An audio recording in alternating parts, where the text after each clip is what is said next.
నిరాశ్రయులకు నీవే నిత్యాశ్రయమై నిరాశల నీడను తొలగించెదవు.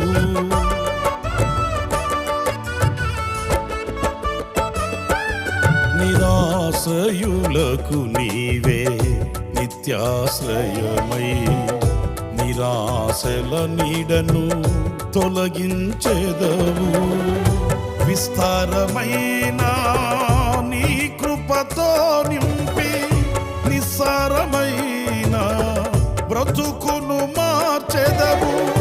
విస్తారమైన నీ కృపతో నింపి నిస్సారమైన బ్రతుకును మార్చెదవు. విజయోత్సవముతో ఊరేగించెదవు. నీకు సాధ్యము కానిది ఏదైనా కలదా? సహాయకుడా, నిత్య స్తోత్రార్హుడా, ప్రభాకరుడా, బహుబలవంతుడా,